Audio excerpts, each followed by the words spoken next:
தஸ்மாத் விராட ஜாயதா. அப்படி தலைய மேல தூக்கினா உதாத்தம்னு பேரு, கீழே இறக்கினா அனுதாத்தம்னு பேரு, அப்படி நடுப்புல சொன்னோம்னா ஹ்ரஸ்வம்னு பேரு. இதெல்லாம் வேதத்துக்குள்ள லட்சணங்கள். இந்த தவறுதல், அதுல ஸ்வரம் மாறினா பொருளே மாறி போயிடும். ரொம்ப டீப்பா சொன்னா நிறைய விஷயம் இருக்காது. இந்த வேதாத்தியனத்தை படிக்கிறதுக்காக பிரிச்சு கொடுக்கிறார். இதனால எல்லாரும் படிக்க முடியாதுங்கிற ஒரு நிர்பந்தம் இருக்கு. ஸ்திரீ சூத்ர த்விஜபந்தூனாம் த்ரயீன ஸ்ருதி கோச்சராக இது பாரதமாக்கியாதம்.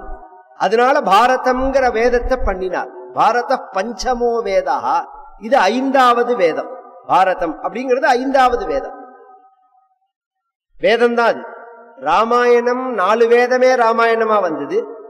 பாகவதம்னு எடுத்துட்டா வேதத்தினுடைய சாரமே பாகவதமா வந்தது. பாரதம் அப்படின்னு 5வது வேதமே பாரதம். இந்த பாரதத்துல வேதங்கள்ல சொல்லப்பட்ட நுட்பமான தர்மங்கள் விரிவாக சொல்லப்பட்டு, பொதுவா இதிகாச புராணங்களுக்கு உள்ள பெருமை என்னன்னா வேதத்துல சொல்லப்பட்டதுதான் அதுல சொல்லப்பட்டிருக்கு. ஆனா நமக்கு அதுல புரியாதது இதுல புரியற மாதிரி இருக்கு. வேதத்துல என்னது புரியாதுனால் வேதம் நேரடியாக சொல்லாது ஒரு விஷயத்தை. வேதம் இருக்கு பாருங்க, ஒன்னும் பை ஆர்டரா சொல்லும், இல்ல நுட்பமா சொல்லும். வேதத்துல சொல்றது எதுவுமே வெளிப்படையா இருக்காது, மறைமுகமா இருக்கும். மறைமுகமா அது சொல்லுவதனாலேயே அதற்கு மறைன்னு பெயர். தமிழ்ல அருமையான பெயர் வேதத்துக்கு, மறை அப்படின்னு பெயர். வேதத்துல சொல்லப்பட்டது நாம பொருள் கொண்டோம்னா கொச்சையா கூட இருக்கும். இன்னைக்கு ரொம்ப பேர் நாஸ்திகவாதிகள் மேடையில பேசும்போது வேத மந்திரங்களை அதை சொல்ல உச்சரிக்க வரல, அது வேற விஷயம். வேதங்கள்ல சொல்லப்பட்ட வேத மந்திரங்கள்ல உள்ள பொருள்களை சொன்னா கேட்டோம்னா நமக்கு அப்படியே நடுங்குங்கிறான். என்ன நடுங்கும்? அதுல என்ன நடுங்குற மாதிரி இருக்கு, புரியுற மாதிரி சொல்றேன். இந்த கல்யாண மந்திரம் பண்ணிக்கிறது, அந்த கல்யாண பொண்ணத்தை நம்ம கல்யாணங்கள்ல அது கல்யாணமே மாறி போயிடுது நாளடைவுல. இன்னும் அது செதையாம இருக்கிறது பிராமண கல்யாணத்துலதான். அதனால பிராமண கல்யாணம்னு சொல்றேன்.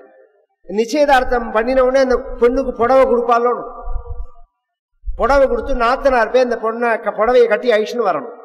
அந்த புடவை கொடுக்கும் போது ஒரு மந்திரம் சொல்லுவார்கள். உதுத்தர மாரோஹந்தி வியஸ்யந்தி பிரதன்யதா மூர்த்தானம் பத்யுராரோஹ பிரஜயாச்ச விராட் பவா சம்ராஜ்ஞீஸ்வசுரே பவ சம்ராஜ்ஞீஸ்வஸ்ருவாம் பவா நனாந்தனி சம்ராஜ்ஞீ பவ சம்ராஜ்ஞீ அதிதே விருஷோ ஸ்னுஷா நாகுஸ்வசுராணாம் பிரஜாயா ஆஷ்சதனஸ்ய ச பதீனாஞ்சதே விருணாஞ்ச சஜாதானாம் விராட் பவா.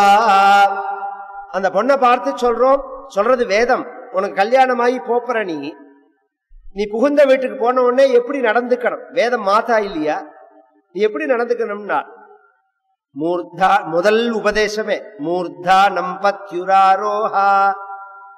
இதுக்கு சம்ஸ்கிருதத்துக்கு என்ன அர்த்தம்ங்கிறத சொல்றேன், அப்புறம் உண்மையான பொருள் மீனிங்க சொல்றேன்.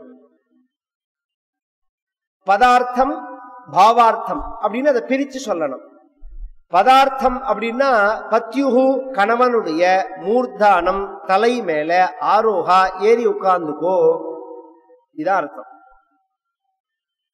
கணவனோட தலை மேல ஏறி உட்கார்ந்துக்கோ. இப்ப நீங்க மேடையில எல்லாம் வேதத்துக்கு அர்த்தம் சொல்ற பத்தியெல்லாம் இப்படிதான் சொல்ல முடியும். ஏன்னா அதுக்கு அர்த்தமே அதுதான். இப்படி வேதம் சொல்லுமா? கணவனோட தலை மேல ஏறி உட்கார்ந்து, வேதம் சொல்லாமையே அதுதான் நடக்கிறது. வேதம் வேற சொல்லுமா இப்படிதான் தலையில ஏறி உட்கார்ந்துக்கோ அப்படின்னு சொல்லுமா? பின்ன வேதம் என்ன சொல்ல வருதுங்க அப்படின்னா, ஒருத்தருக்கு ஒருத்தர்ட்ட ரொம்ப அன்புன்னா தலை முழுக்க அப்படியே நிறைஞ்சிருப்பாரு, அவர்களை எப்போதும் கொண்டாடிண்டே இருப்பாரு வாயால. அதுக்கு எதிராளி கமெண்ட் என்ன பண்ணுவார், எப்ப பாரு அவனை தலையில தூக்கி வச்சுன்னு கொண்டாடுறாரு. ஒருத்தரை பத்தி நாம ரொம்ப புகழ்ந்து பேசினா, அன்போட இருந்தோம்னா, பேசினோம்னா, மற்றவர்கள் அதை என்ன சொல்லுவார்கள், தலையில தூக்கி வச்சுன்னு கொண்டாடுறோம்னு சொல்லுவார்கள். இப்ப என்ன தலையில தூக்கி வச்சுட்டு இருக்குமா? இல்ல. என்ன அர்த்தம்? அப்படி நிறைஞ்சிருக்குன்னு அர்த்தம். இப்படி தலையில தூக்கி வச்சுன்னு உன் கணவன் உன்னை கொண்டாடுற மாதிரி நீ நடந்துக்கோன்னு அர்த்தம். தலையில ஏறி உட்கார்ந்துக்கோன்னுங்கிறதுக்கு அர்த்தம் அதுதான். உன்னை தலையில தூக்கி வச்சுன்னு உன் கணவன் கொண்டாடுகிற மாதிரி நீ நடந்துக்கோ. இந்த அர்த்தம் எங்க இருக்கு? தலையில எழுதி உட்கார்ந்துக்கோங்கிறது எங்க இருக்கு? பத்யுகு மூர்தானம் ஆரோகம்னா. அதனால வேதத்தை பொறுத்த பிறந்த நேர் அர்த்தம் சொல்ல முடியாது. இந்த இதிகாச புராணங்கள்லாம் என்ன பண்ணும், நமக்கு அது விரிவாக தெரியற மாதிரி ஒரு எறும்பு இருக்கு. எறும்பை நாம வெறுங்கண்ணால பார்த்தோம்னா எறும்பு தான் தெரியும்.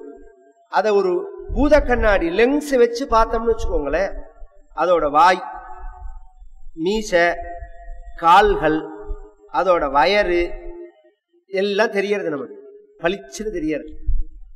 அந்த பூத கண்ணாடி லென்ஸ் இல்லாம பார்த்தோம்னா வெறும் எறும்பு தான் தெரியறது. லென்ஸை வச்சுன்னு பார்த்தா எல்லாம் பளிச்சுன்னு தெரியறது. அதுபோல வேதத்தை வெறும் கண்ணால பார்த்தோம்னா முழுமையாக அர்த்தம் புரியாது. இதிகாச புராணாபியாம் வேதம் சமுப பிரம்மயேத். இந்த இதிகாச புராணங்களை வச்சுன்னு வேதத்துக்கு என்ன பொருள்னு பார்க்கணும்னு வேதமே சொல்றது. அப்படி பார்த்தாதான் வேதத்தினுடைய பொருள் என்னன்னு புரியும். இந்த பாரதம் அப்படிங்கிறது 5வது வேதம். வேதங்கள்ல சொல்லப்பட்ட சகல விஷயங்களும் இதுல இருக்கு. கதைகள் இருக்கு, நியமங்கள் இருக்கு, நீதிகள் இருக்கு, தர்மங்கள் இருக்கு, சாஸ்திர விஷயங்கள் இருக்கு, தத்துவங்கள் இருக்கு, பிரம்ம விசாரம் இருக்கு, வாழ்க்கை முறை இருக்கு, எல்லாம் இருக்கு இந்த பாரதத்துல. அதனால பாரதம் அப்படிங்கிறது ஒரு மகத்தான மகத்வாச்ச பரத்வாச்ச மகாபாரதம் உச்சியத்தை மேல சொல்ல போறார். இதெல்லாம் அவர் கண்ணுக்கு தெரியறது. இத அப்படியே எழுதணும் அப்படின்னா அதுக்கு ஒருத்தர் தேவை. யாரை வச்சுன்னு எழுதுறது? பிரம்மாவை இவரை பார்த்துட்டு பிரம்மா நீ இந்த பாரதத்தை முழுக்க மனசுல உனக்கு தோன்றதே இத முழுக்க நீ ஒரு சரித்திரமாக பண்ணு அப்படின்னு சொல்லிட்டு போயிட்டார். எழுதணுமே, எனக்கு என்னென்ன தோணுகின்றதோ அதெல்லாம் எழுதணுமே, மகா கணபதியை பிரார்த்தனை பண்ணு அப்படின்னு சொல்ல, ததஸ்மாரஹேரம்பஹா மகா கணபதியை நினைக்கிறார். நினைச்ச மாத்திரத்தினால மகா கணபதி வந்துட்டார்.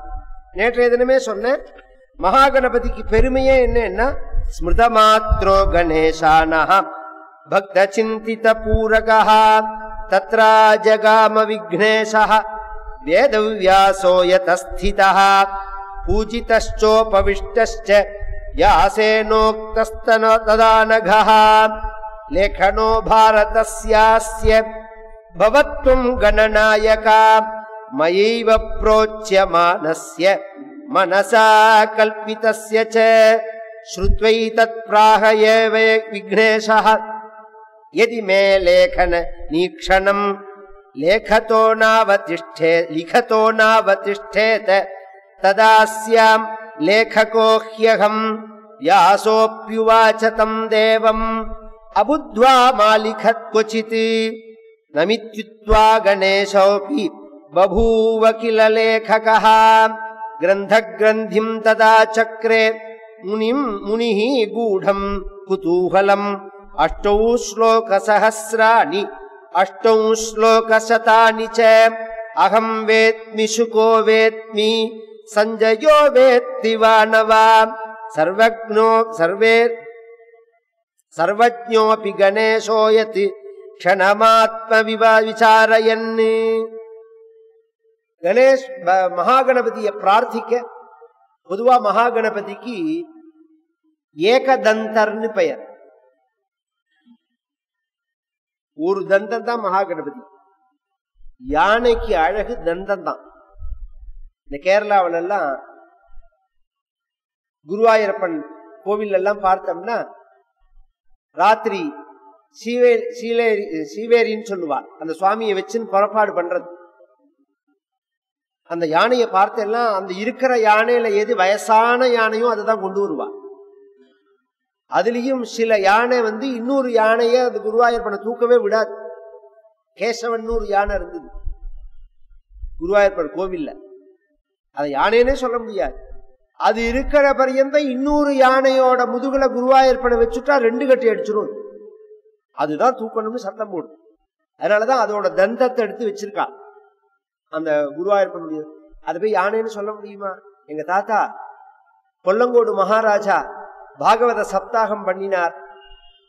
தாத்தாவை வச்சு குருவாயூரப்பன் கோவில்ல அனந்தராம தீட்சிதர் உபன்யாசம் பண்றார்.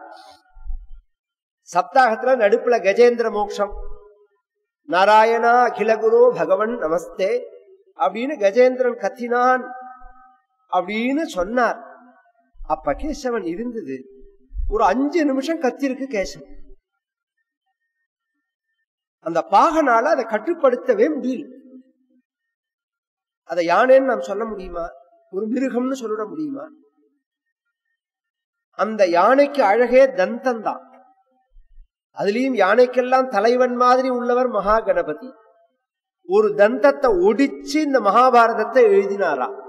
அகஜானன பத்மார்க்கம் கஜானன மகர்நிஷம் அநேக தந்தம் பக்தானாம் ஏகதந்த உபாஸ்மஹே அப்படின்னு அபூர்வமான ஸ்லோகம் இது. அகஜானனம் கஜானனம், அநேக தந்தம் ஏகதந்தம், அகஜானனம் கஜானனம் அப்படின்னா என்ன அர்த்தம்? அகஜா அப்படின்னா பார்வதின்னு அர்த்தம். ஆனனம்னா முகம், பார்வதியோட முகமாகிற தாமரைய பிரகாசிக்க பண்ணக்கூடியதான சூரியன் இந்த மகாகணபதி. பார்வதிக்கு ரொம்ப இஷ்டம்.